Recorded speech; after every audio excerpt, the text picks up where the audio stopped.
Okay, this is from Business 436, topic 18. This is one of the handouts, convertible debt and early stage financing. And basically, it just talks about what is convertible debt.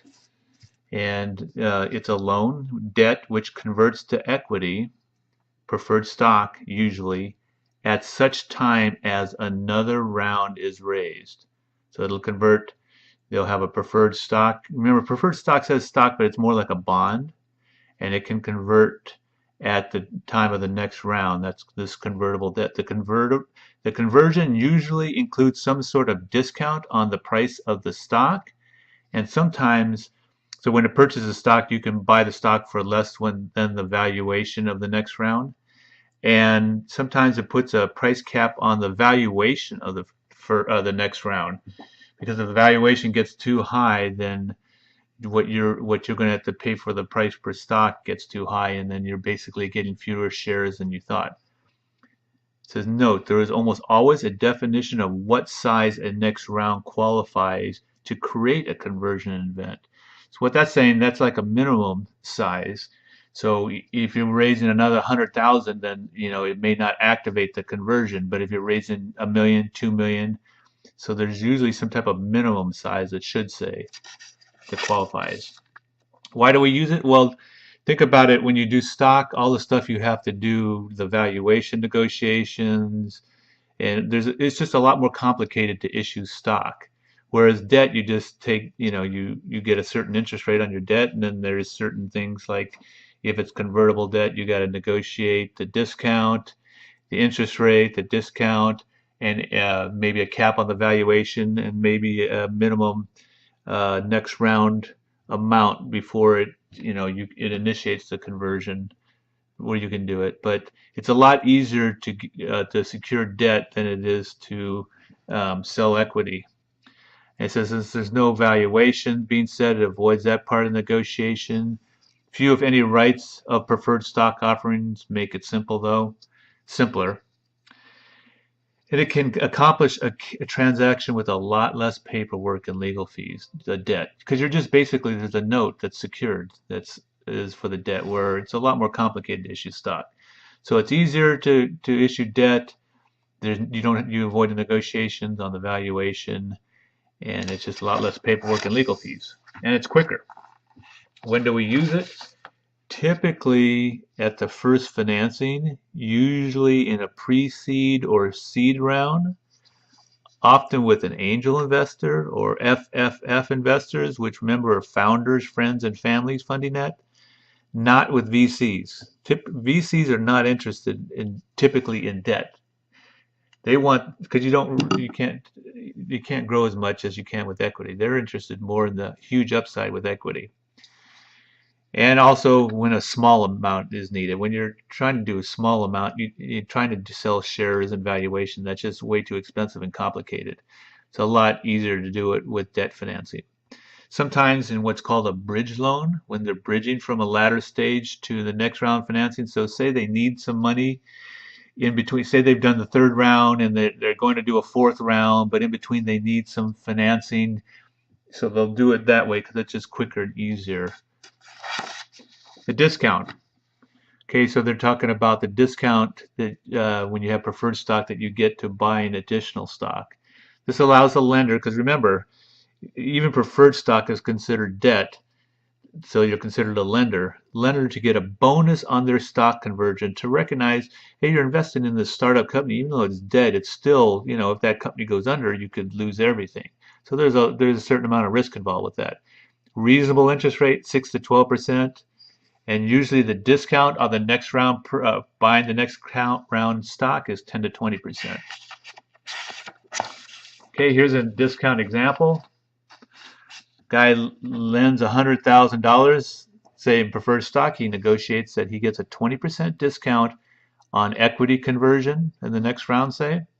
Series A round, first price round occurs later at $1 per share. So this guy lent him $100,000. He gets a 20% discount on the next round share price. So if the next round share price is $1, he gets to buy it at 80 cents per share, right? And so He's got his loan's $100,000, so he gets $100,000 worth of shares at 80 cents each. So $100,000 divided by 0.8 equals 125,000 shares.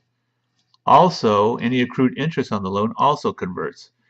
So if there was $8,000 in interest deferred, which means he hasn't been paid that yet, because they can have a deferred interest. It's not, you don't get paid monthly, you get paid at the end of the year, or deferred when say this is a 1-year loan or something like that.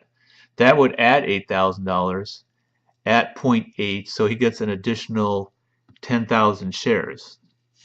Easier way to do this is take the $100,000, add the $8,000 to it, because your shares are still based on the 80-cent price, and since it's deferred interest, you have a $100,000 loan, $8,000 in interest, so 108,000 divided by 0.8, and that equals 135,000 shares. This plus this, right? So add them together. It's just easier if it's deferred. If it hasn't been paid, it's about accrued, deferred, same type of terms, right? Valuation caps. The cap is an investor favorable term that puts a ceiling on the conversion price of the debt. Usually only in seed rounds where investors are concerned about the next round of financing will be at a valuation that wouldn't reward them appropriately for taking such a risk and investing early, right? In other words, it would dilute them too much. So you would rather owe $100,000 and the valuation be $4 million versus you owe $100,000 and the valuation is $16 million, because you're going to get a lot fewer shares at this valuation than you are at this valuation. Okay, so they may put a restriction on it saying even though the next round's valued at $16 million, we get to buy in at a valuation of $4 million. So that $100,000 will get you a lot more shares at that. Term sheet. This is just an example of some of the language in a term sheet.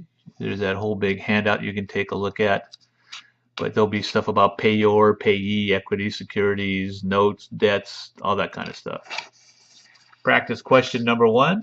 Okay, so Sam loans $85,000 to Company A in the form of convertible debt with a 10% discount at 8% accruing interest. So that means that it'll be accrued. It's not paid daily, it's not paid monthly, it'll be accrued, right? The company later raises an equity round from a VC investor who invests $2 million for 400,000 shares. So how much is he paying per share? Well, 2 million divided by 400,000 is $5 a share. That's what the investor's paying, right?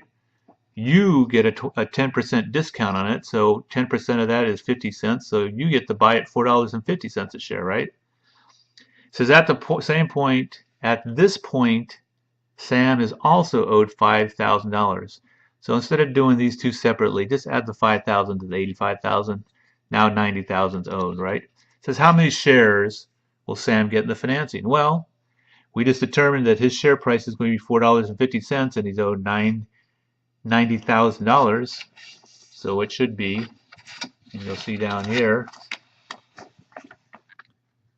$90,000 divided by $4.50 is 20,000 shares. And this is how they did it. How much money will convert for Sam? Well, the 85,000 loan plus the 5,000 interest means there'll be $90,000 he'll buy stock with. The VC bought 400,000 shares at $2 million, so that's $5 per share. Sam's gets a 10% discount, which is 50 cents. So 10.10 times $5 a share. So that equals 50 cents. So $5 minus 50 cents is $4.50. So the 90,000 that he lent plus, the 85,000 he lent plus the 5,000 he's owed in interest is 90,000 divided by 450 a share. He gets 20,000 shares. Okay, fairly easy. Practice question 2. Jane loans $100,000 to Company A in the form of convertible debt with a 20% discount and 10% accruing interest. Okay, accrued. The company later raises a round from a VC who gets $2 million invests $2 million at a $4 million pre-money valuation, right? So that's what they're basing the valuation on, is this $4 million. Well, if he's investing $2 million at that $4 million valuation, that means that the VC gets 4 million shares in this transaction. Company raises an equity round from a VC investor who invests $2 million at a $4 million pre-money valuation. Okay, so we'll just go to the next sheet. The VC gets 4 million shares in this at 50 cents a share, basically.